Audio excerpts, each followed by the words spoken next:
Hello dear students, welcome to my YouTube channel Chemistry by HK Sir. I am HK Sir, your chemistry mentor for board classes as well as for NEET JEE exams preparation. Students, in this video I am going to explain main and most important topics from physical, inorganic and organic chemistry up to 60 marks or more than 60 marks out of 70 marks for your upcoming board exam. Students, these questions from these topics are regularly attempted in your board exams. So I will advise you that first of all you should attempt these topics and questions from these topics for your preparation. Okay students, in one word I can say that इससे बाहर कुछ नहीं आएगा. Okay students, सो सबसे पहले आप इन topics को तैयार करें. आई गारंटी कि यू विल अचीव 60 और more than 60 marks out of 70. Okay students, और मैं आपको अकॉर्डिंग टू ईच ब्रांच मैं आपको इसमें टॉपिक्स बताऊंगा. फिज़िकल, इनऑर्गेनिक, ऑर्गेनिक तीनों के लिए अलग अलग. ओके स्टूडेंट्स, जैसे सबसे पहले हम बात करें फिज़िकल केमिस्ट्री की स्टूडेंट्स, तो फिज़िकल केमिस्ट्री हमारी जो टोटल है वो 25 मार्क्स की है आउट ऑफ 70. इसमें हमारे 3 चैप्टर्स हैं स्टूडेंट्स, जिसमें पहला चैप्टर हमारा सॉल्यूशन चैप्टर है और ये 8 और 9 मार्क्स का चैप्टर है. और इसमें 5 मार्क्स में हम न्यूमेरिकल कह सकते हैं या 6 मार्क्स में हम न्यूमेरिकल कह सकते हैं. 2 और 3 मार्क्स में एक थ्योरी बेस्ड क्वेश्चन आ सकता है स्टूडेंट्स. ओके स्टूडेंट्स, इसके मेन और मोस्ट इंपॉर्टेंट टॉपिक क्या है? सबसे पहले हम बात करते हैं स्टूडेंट्स हेनरी लॉ के ऊपर. हेनरी लॉ के ऊपर क्वेश्चन आना ही आना है 100% स्टूडेंट्स. इसके एप्लीकेशंस बहुत इंपॉर्टेंट हैं. इसका स्टेटमेंट आपको पता ही है. हेनरी कांस्टेंट KH है, पार्शियल प्रेशर ऑफ गैस है, मोल फ्रैक्शन ऑफ गैस है. 2 मार्क्स में एक क्वेश्चन बोर्ड एग्जाम में कंपलसरी आता ही आता है स्टूडेंट्स. इसी प्रकार राउल्ट्स लॉ है, इसमें 100% आना है. एक क्वेश्चन 100% आना है क्योंकि राउल्ट ने ही RLVP को आगे एक्सप्लेन किया है. ये इनका मेन स्टेटमेंट है और फिर आगे इन्होंने RLVP को एक्सप्लेन किया है कि किसी सॉल्यूशन के वेपर प्रेशर में हुई कमी सॉल्यूशन में प्रेजेंट सॉल्यूट के मोल फ्रैक्शन के इक्वल होती है. मोल फ्रैक्शन को हम स्टूडेंट्स आगे कैसे सॉल्व कर लेते हैं? Mole number of mole of one component upon total moles of solution. Okay students, तो आप हेनरी लॉ, इसके एप्लीकेशन, इसके राउल्ट्स लॉ के ऊपर न्यूमेरिकल्स, ये सबसे पहले आप तैयार करेंगे ज़रूर. ओके स्टूडेंट्स, जैसे हम आगे बात करें, इसी में राउल्ट्स लॉ में हम आइडियल नॉन आइडियल सॉल्यूशन के ऊपर बात करते हैं. इसी में आगे पॉजिटिव नेगेटिव डेविएशंस आते हैं, इनके ग्राफ आते हैं, इनके एग्जाम्पल्स. सबसे ज़्यादा हमें जो तैयार करने हैं इनके एग्जाम्पल्स तैयार करने हैं स्टूडेंट्स. फिर इसी में एजोट्रॉप्स आता है, या इन्हें हम azeotropic mixture constant boiling solutions भी कह देते हैं. ऐसे सॉल्यूशंस जो एक्चुअली प्योर लिक्विड की तरह बिहेव करने लग जाते हैं उन्हें हम एजोट्रॉप्स और एजोट्रॉपिक मिक्सचर कहते हैं स्टूडेंट्स. इनके मेनली हमें एग्जाम्पल्स ही लर्न करने हैं स्टूडेंट्स. मेनली इनके क्या करने हैं? एग्जाम्पल्स ही लर्न करने हैं नेगेटिव पॉजिटिव डेविएशन के, आइडियल नॉन आइडियल सॉल्यूशन के. ओके स्टूडेंट्स, आगे देखें. इसमें हम टॉपिक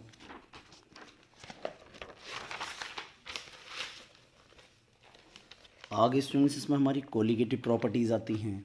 आप देख सकते हैं 100% एक क्वेश्चन आना ही आना है. और कोलिगेटिव प्रॉपर्टी से स्टूडेंट्स 5 मार्क्स में क्वेश्चन आपके सामने आना है. राइट, इसमें कोलिगेटिव प्रॉपर्टी 4 होती हैं. सॉल्यूशन की वो प्रॉपर्टी जो सॉल्यूशन में प्रेजेंट सॉल्यूट की अमाउंट पर डिपेंड करती हैं. ओनली अमाउंट ऑफ सॉल्यूट और you can say number of particles of solute पर डिपेंड करती हैं, कोलिगेटिव प्रॉपर्टीज़ कहलाती हैं. सॉल्यूट सॉल्वेंट की नेचर से कोई लेना देना नहीं होता. इन्हें डेमोक्रेटिक प्रॉपर्टी भी कहा जाता है क्योंकि नंबर ऑफ पार्टिकल्स और क्वांटिटी पर डिपेंड कर रही हैं. RLVP पहली कोलिगेटिव प्रॉपर्टी है जो राउल्ट ने प्रूफ किया है, हमने पीछे डिस्कस किया है. दूसरी property elevation boiling point ΔTB से हम दिखाते हैं, इस तरह से रिलेट कर देते हैं. अगर पूरी तरह से नॉन वोलेटाइल सॉल्यूट मिलाया जा रहा है सॉल्यूशन में तो जो चेंज इन बॉइलिंग पॉइंट है, एलिवेशन इन बॉइलिंग पॉइंट है, वो डायरेक्ट प्रोपोर्शनल हो जाएगा amount of solute added to the solution. Right students, इसकी जगह पर हम K भी ले आते हैं. Molal elevation constant, molal elevation constant कह देते हैं स्टूडेंट्स, एलिवेशन कांस्टेंट, और इसको हम एबिलियोस्कोपिक कांस्टेंट भी कह देते हैं स्टूडेंट्स, एबिलियोस्कोपिक कांस्टेंट भी कह देते हैं स्टूडेंट्स। ओके, ये सॉल्वेंट के लिए निकाला जाता है। मोलिलिटी हम जानते हैं कैसे निकालते हैं, उसकी जगह पर हम ये रख लेते हैं स्टूडेंट्स।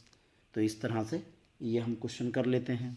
डिप्रेशन फ्रीजिंग पॉइंट हमारी तीसरी कोलिगेटिव प्रॉपर्टी है, राइट। जैसे इसके ये फाइनल आगे हमने मोलिलिटी की वैल्यू रख के ये हमारे पास आ जाता है, ठीक ऐसे ही जहाँ जहाँ इसमें हम बी यूज़ कर रहे हैं वहाँ इसमें एफ आ जाएगा, मतलब कि फ्रीजिंग पॉइंट। फ्रीजिंग पॉइंट वो टेम्परेचर होता है जिस पर liquid and solid phase equilibrium में होते हैं। बॉइलिंग पॉइंट वो टेम्परेचर होता है जिसमें लिक्विड और वेपर फेज एक दूसरे में इक्विलिब्रियम में होते हैं। डिफरेंस इन बॉइलिंग पॉइंट यानी एलिवेशन बॉइलिंग पॉइंट ऐसे निकाल लेते हैं, सॉल्यूशन का ज़्यादा होता है, सॉल्वेंट का कम होता है स्टूडेंट्स, राइट। और सॉल्वेंट के तो फिक्स होते हैं, जैसे वाटर का बॉइलिंग पॉइंट कितना है 100 डिग्री सेल्सियस स्टूडेंट्स। तो आप ये कर सकते हैं।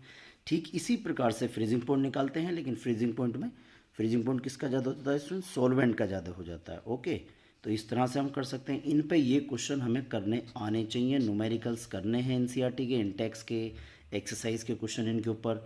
तीसरे इसमें चौथी जो हमारी कोलिगेटिव प्रॉपर्टी है वो आती है ऑस्मोटिक प्रेशर।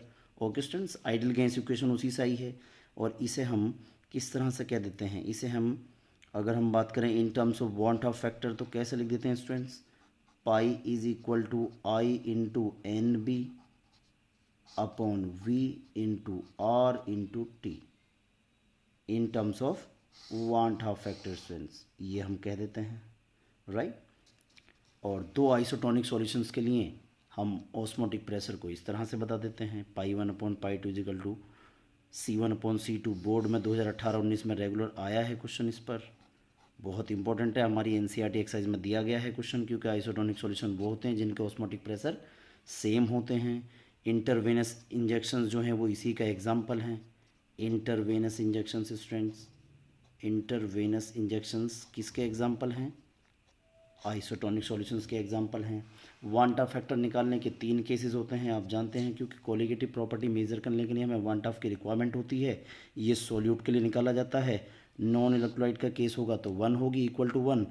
डिसोसिएशन कर रहा है इलेक्ट्रोलाइट है तो ग्रेटर देन 1 हो जाएगी, और एसोसिएशन कर रहा है तो लेस देन 1 हो जाएगी स्टूडेंट्स। और इसके निकालने के इसके जो फॉर्मूले हैं वो अगर देखें हम तो कैसे निकालते हैं, i is equal to 1 plus n-1 into alpha. कब, जब सॉल्यूट हमारा डिसोसिएट कर रहा है, जब सॉल्यूट हमारा क्या कर रहा है स्टूडेंट्स, जब सॉल्यूट हमारा डिसोसिएशन कर रहा है, तो ये वाला फॉर्मूला हम लगाते हैं, डिसोसिएशन। ओके स्टूडेंट्स, और अगर एसोसिएशन कर रहा है तो फिर क्या लगाएंगे हम, i is equal to 1 plus 1 upon n-1 into beta students. तब हम ये वाला फॉर्मूला यूज़ कर लेते हैं, ये डिग्री ऑफ एसोसिएशन को रिप्रेजेंट कर रहा है, ये डिग्री ऑफ डिसोसिएशन को कर रहा है। जैसे हम जानते हैं एसिटिक एसिड इथेनोइक एसिड है हमारा स्टूडेंट्स, अगर उसे हम पानी में डिसॉल्व करते हैं इथेनोइक एसिड को तो ये डिसोसिएशन करेगा, तो आई की वैल्यू यहाँ से निकाल लेंगे, कितना % डिसोसिएशन कर रहा है वो दिया जाएगा। अगर एसोसिएशन की बात होती है, बेंजीन में जाने पर एसोसिएशन करता है तो वहाँ पर आई की वैल्यू लेस देन 1 आएगी, इस फॉर्मूले से हम निकालेंगे। बोर्ड में पूछा गया क्वेश्चन है, इथेनोइक एसिड ना बोल के बेंजोइक एसिड बोल दे, फॉर्मिक एसिड बोल दे, तो बेंजीन में डिसॉल्व करने पर एसोसिएशन करेगा, वाटर में डिसॉल्व करने पर डिसोसिएशन करेगा। इस तरह से इन फॉर्मूले से हम निकाल लेंगे। स्ट्रॉन्ग इलेक्ट्रोलाइट के केस में आई की वैल्यू स्टूडेंट्स n के इक्वल हो जाती है, अगर इलेक्ट्रोलाइट हमारा स्ट्रॉन्ग है, राइट। जितने नंबर ऑफ आयंस निकालेगा उतनी ही वैल्यू हो जाएगी आई की। अगर बोल दिया जाए कि DOD 100% है, तो ये सॉल्यूशन के इंपॉर्टेंट टॉपिक्स हैं। इसी प्रकार स्टूडेंट्स हम देखें, अगर इलेक्ट्रोकेमिस्ट्री के टॉपिक्स देखें हम, तो इलेक्ट्रोकेमिस्ट्री में हमारे कौन कौन से टॉपिक आते हैं, ये आते हैं स्टूडेंट्स, ये भी 8 और 9 मार्क्स का चैप्टर है, बहुत इंपॉर्टेंट चैप्टर है स्टूडेंट्स। इसमें आप ये समझ लीजिए नस्ट इक्वेशन के ऊपर न्यूमेरिकल 100% आना ही आना है आपके सामने, राइट स्टूडेंट्स। नस्ट इक्वेशन का फॉर्मूला आपको पता हो, anode upon cathode product upon reactant रख लेते हैं, right. E cell equal to E naught cell minus 0.0591 upon 0.06 use कर लेते हैं इसको हम न्यूमेरिकल करने के लिए। ओके स्टूडेंट्स, तो ये है नस्ट इक्वेशन। इससे इक्विलिब्रियम कांस्टेंट निकालना, Kc log Kc की वैल्यू वो बहुत इंपॉर्टेंट है, ये फॉर्मूला आपको याद रखिए। अच्छी बात यह है कि आपसे सिर्फ log Kc ही निकलवाया जाता है, 3 मार्क्स में एक न्यूमेरिकल आना ही आना है। राइट। अगर मुझे फर्दर केसी सॉल्व करना तो लॉग इधर आके एंटी लॉग हो जाएगा, वो वैल्यू आपको दी जाती है क्वेश्चन में। फेराडे लो पे एक न्यूमेरिकल जरूर आना है, फेराडे फर्स्ट लो ज़्यादा तैयार करके जाएँ आप। जेड की जगह हम ये रख लेते हैं E/F, ई इक्वलेंट वेट होता है यहाँ पर दिया जाएगा, राइट, क्वेश्चन में मेंशन होगा आपको। ओके स्टूडेंट्स, तो ये आप ज़रा ध्यान से देखें क्वेश्चंस को। Calculation of standard cell potential निकलवा लेगा, गिब्स एनर्जी आपसे निकलवा लेगा, राइट। इन दोनों की वैल्यू देख करके cell potential, standard cell potential, Gibbs energy की वैल्यू से हम क्या बता देते हैं रिएक्शन के बारे में, स्पॉन्टेनियस है या फिजिबल है, नॉन स्पॉन्टेनियस है या नॉन फिजिबल है, राइट। अगर इसकी वैल्यू नेगेटिव, ई नोट सेल की वैल्यू पॉजिटिव और गिब्स एनर्जी नेगेटिव आती है तो स्पॉन्टेनियस है, फिजिबल है। अगर पॉजिटिव उल्टे अपोजिट साइन के साथ वैल्यू आती है तो नॉन स्पॉन्टेनियस है। ऐसे यहाँ से हम इन फॉर्मूले से निकाल लेते हैं इनको। ओके स्टूडेंट्स, कोलराउस लॉ बड़ा ही इंपॉर्टेंट लॉ है, law of independent migration of ion इसको हम कहते हैं। कोलराउस साहब ने 11वीं क्लास में हमने एक लॉ पढ़ा है ऑस्टवाल्ड डाइल्यूशन लॉ, उसका यूज़ करके अपना स्टेटमेंट दिया था, जिसमें ऑस्टवाल्ड साहब कहते हैं कि कोई वीक इलेक्ट्रोलाइट स्ट्रॉन्ग इलेक्ट्रोलाइट की तरह बिहेव करने लग जाता है अगर हम उसका इन्फानाइट डाइल्यूशन करा दें, राइट। उसी का यूज़ करके इन्होंने बताया कोलराउस साहब ने कि वीक इलेक्ट्रोलाइट की मोलर कंडक्टिविटी भी डिटरमाइन की जा सकती है अगर हम उसका इन्फानाइट डाइल्यूशन करा दें, और कहा कि ईच आयन जो होगा वो इक्वल कंट्रीब्यूशन करेगा किसी इलेक्ट्रोलाइट की मोलर कंडक्टिविटी के डिटर्मिनेशन में।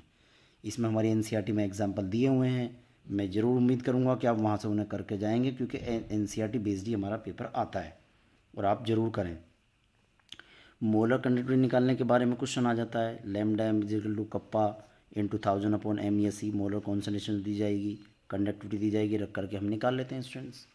ओके, अल्फ़ा निकलवा लेता है DOD, limiting molar conductivity upon molar conductivity determined by S, उसका रेशो जो है वो हमारा DOD अल्फ़ा दे देता है। और अल्फ़ा अगर हमें मिल जाता है कॉन्स्टेंट दे रखे तो उससे हम आयोनाइजेशन कॉन्स्टेंट फॉर एसिड और बेस निकाल लेते हैं, K = C/α² upon 1 - alpha. Okay students, इन्हीं पे क्वेश्चन आएंगे, आई गारंटी कि आप इन्हीं को तैयार करें सबसे पहले हर चैप्टर में से। ये मैंने अच्छे से एनालाइज़ किया है आपके लिए, कंप्लीट एनालिसिस किया है, आप इन्हें ज़रूर तैयार करें। 7 हम कह रहे हैं 100% क्वेश्चन बैटरी से या इलेक्ट्रोलिसिस से आता ही आता है। इलेक्ट्रोलिसिस के प्रोडक्ट हमसे पूछ लिए जाते हैं कि ये कोई कंपाउंड बोल दिया, लाइक जैसे बोल दिया जाए एक्वस NaCl की इलेक्ट्रोलिसिस कराने पर क्या प्रोडक्ट बनेंगे, कैथोड एनोड पर बाई प्रोडक्ट क्या होगा, इस तरह से क्वेश्चन पूछ लिए जाते हैं। आपने किए हैं, उन्हें प्रैक्टिस करें आप, राइट। या फिर बैटरी, हमारी 4 बैटरीज हैं total, 2 primary 2 secondary. Okay students, हमें मोस्टली हमें तैयार करनी है लेड स्टोरेज बैटरी और H2O2 फ्यूल सेल, इनसे तो रेगुलर ही क्वेश्चन है। यूँ तो ड्राई सेल या लेक्लांसी सेल से आ जाता है कि उसका पूरे थ्रू आउट उसका जो लाइफ, उसका जो सेल पोटेंशियल है वो कांस्टेंट क्यों रहता है, क्योंकि उसमें कोई आयन इन्वॉल्व नहीं होता ओवरऑल सेल रिएक्शन में, इस वजह से उसका सेल पोटेंशियल कांस्टेंट रहता है ड्राई या लेक्लांसी सेल में, राइट। तो इस तरह एग्जाम्पल देख लें इनके अच्छे से, इनको ज़्यादा अच्छे से तैयार करके जाएँ। ओके स्टूडेंट्स, इसी प्रकार हमारा आगे देखें और क्या है, हमारा केमिकल काइनेटिक्स है। केमिकल काइनेटिक्स में हमें कौन से टॉपिक तैयार करने हैं students, chemical kinetics mostly numerical based chapter है टोटल। इसमें से स्टूडेंट्स थ्योरी बेस्ड क्वेश्चन नहीं आते हैं, राइट। जैसे एवरेज रेट ऑफ रिएक्शन निकालना है, उसमें हमसे रिएक्टेंट का रेट ऑफ डिसअपीयरेंस पूछ लेगा, हमसे रेट ऑफ अपीयरेंस पूछ लेगा प्रोडक्ट के फॉर्मेशन का, राइट। तो इस तरह से जैसे कोई एक एग्जांपल दे दिया जाएगा, किसी एक रिएक्टेंट का रेट ऑफ डिसअपीयरेंस की दे दिया जाए, दूसरे का हमसे निकलवा लेगा, ये रिलेशन हम याद रखें, निकाल लेंगे। इसका रेट ऑफ डिसअपीयरेंस इसके इक्वल होगा और इसका रेट ऑफ फॉर्मेशन इन दोनों के डिसअपीयरेंस के इक्वल होगा। ओके स्टूडेंट्स, और आर हमेशा पॉजिटिव होता है, ये हम ध्यान रखें, न्यूमेरिकली कैलकुलेट करने तो आर की वैल्यू हमारी हमेशा पॉजिटिव आनी चाहिए स्टूडेंट्स, पॉजिटिव ही आएगी हमेशा, और ये बैलेंस रिएक्शन के लिए ही निकाला जाता है। ओके, इस तरह से हम रख करके निकाल लेते हैं। स्टोइकोमेट्रिक कोएफिशिएंट पर डिपेंड करता है रेट ऑफ रिएक्शन, इसलिए स्टोइकोमेट्रिक कोएफिशिएंट से हम डिवाइड लगा देते हैं, ऐसे लिख देते हैं, सीधा डिवाइड लगा दीजिए, ऐसे भी लिख देते हैं।